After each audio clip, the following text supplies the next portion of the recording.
Moi, je voulais seulement chercher la vérité et partager mon expérience avec l'humanité. Mais je ne savais pas que j'allais me faire autant d'ennemis. Beaucoup de gens me haïssent. J'ai dit, pour l'amour de la vérité, vous serez haïs, détestés. Pour le désir de justice, vous vous retrouverez avec de très nombreux ennemis. Ce qui est mon cas. Il y a des gens qui veulent me faire du mal. Il y a des gens qui veulent me faire passer pour celui que je ne suis pas. Mais cela ne me dérange pas. Parce que je sais que je dérange. C'est pour ça. Parce que je suis dans le vrai. Et vous savez, tout ce qui est vrai, c'est trop pour les autres.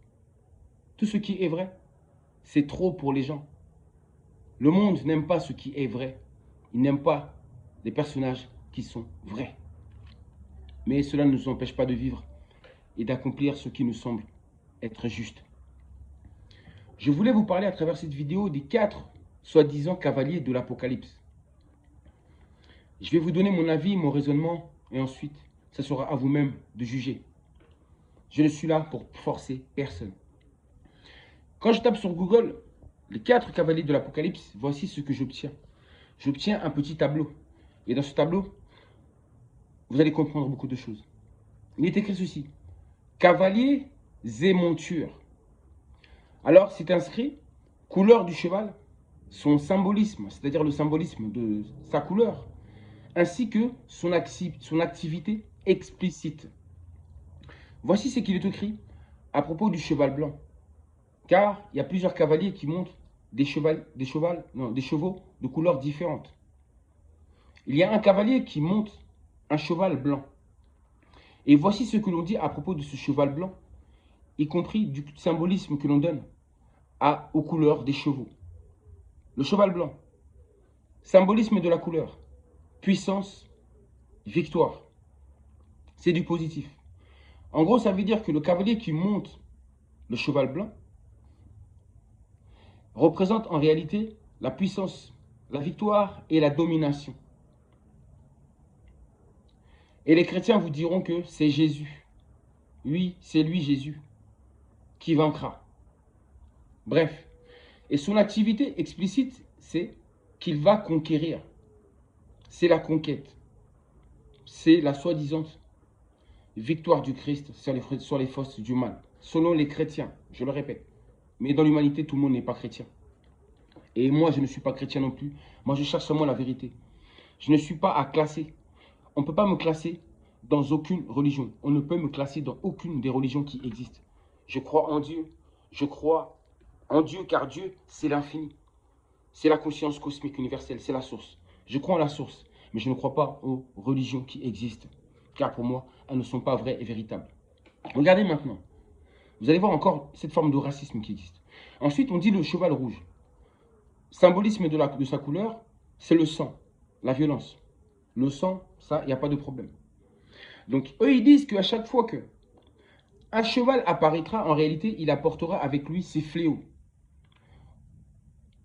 Et lorsque le cheval blanc, le cavalier qui monte, le cheval blanc apparaîtra, par contre, ça sera pour dominer. Mais par contre, les autres chevaux, ils symbolisent plutôt tout ce qui est négatif. Les étapes avant qu'il y ait la victoire, ainsi que la victoire et la manifestation de la puissance, justement, de ce cavalier qui monte ce cheval blanc. J'espère que vous me suivez. Et ensuite, le cheval rouge, vous avez bien vu, c'est le sang, c'est la violence. Cette violence que l'humanité connaît déjà. Ensuite, le cheval noir. Bizarrement, la couleur noire. Parce que la couleur noire, pour les gens, c'est toujours couleur de malheur. Le corbeau, symbole de malheur. Le chat noir, le malheur. Les funérailles, la mort, symbolisée par la couleur noire. Parce que quand il y a quelqu'un qui est mort, ici en Europe, les gens sont vêtus de quelle couleur? De couleur noire. Donc pour eux, le noir symbolise le malheur, les problèmes, le négatif, ainsi que la mort, la poisse, le diable, etc. C'est comme ça qu'on voit l'homme noir. Mes frères et sœurs de couleur noire, regardez bien ce que vous n'avez pas vu auparavant. Vous n'avez pas vu le racisme même écrit dans leurs livres. Regardez comment on considère votre couleur. S'il dit cela de la couleur noire, que pense-t-il de vous? C'était juste une parenthèse. Ensuite, il y a le cheval vert, ou encore blême, ou encore pâle. Et ce cheval, le symbolisme de sa couleur, c'est la peur, la maladie et la mort. Et le noir, lui, j'ai bien dit qu'il symbolisait le manque, c'est-à-dire l'augmentation du prix du blé, de l'orge, de l'alimentation, bref, symbole de famine et de pauvreté. Donc, dans la Bible, dans le livre d'Apocalypse, ils veulent vous faire croire que à chaque fois que un cavalier apparaît, il annonce toutes ces malédictions qui sont inscrites, que je viens de lire plutôt avec vous. C'est-à-dire que le cavalier qui monte le cheval rouge, quand il va apparaître, cela symbolise que il y aura du sang qui sera versé et qu'il y aura beaucoup de violence.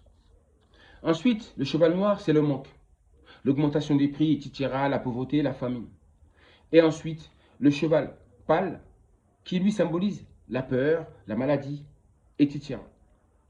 Mais ce qui me fait rigoler, c'est que, en réalité, on n'a pas besoin de voir apparaître ces cavaliers-là pour assister à tout ce qui se passe déjà.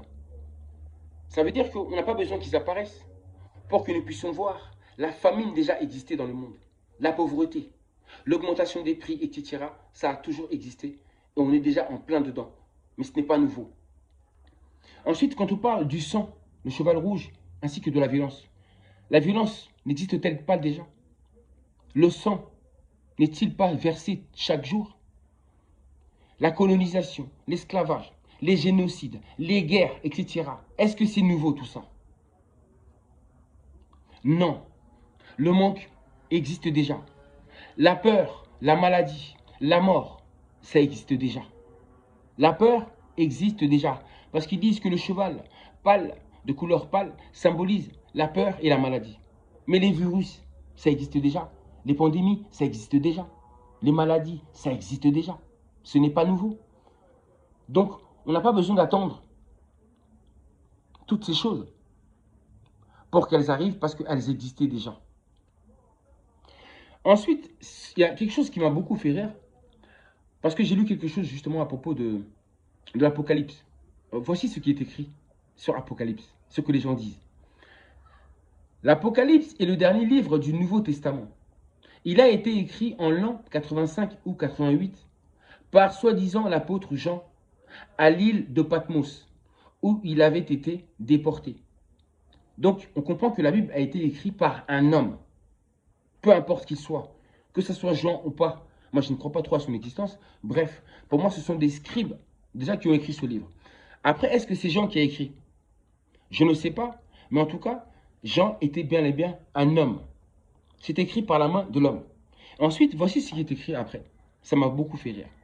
Ce livre, parlant de la Bible, est un peu difficile à comprendre. Car l'homme ne peut pas comprendre la totalité de Dieu, soi-disant.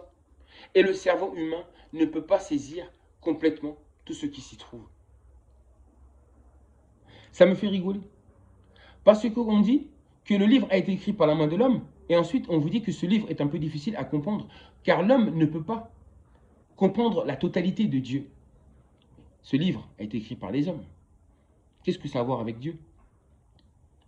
Parce que ce sont ces hommes qui ont juste exprimé leurs pensées, leurs idées.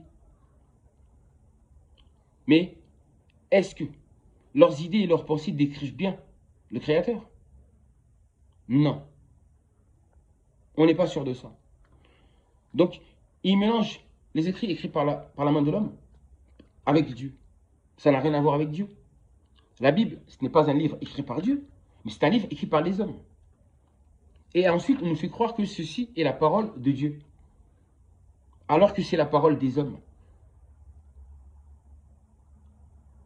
Oui, ce sont les pensées des hommes qui ont été retranscrites sur du papier. Donc, ça n'a rien à voir avec Dieu, la Bible, la Torah, le Coran, vu que c'est écrit par la main des hommes. Vous avez vu? On nous a fait un lavage de cerveau. Mais moi, je ne vais pas lâcher l'affaire. Je vais continuer à ouvrir les yeux des miens, de tout ce qui m'entoure, car il n'y a pas mieux que la vérité.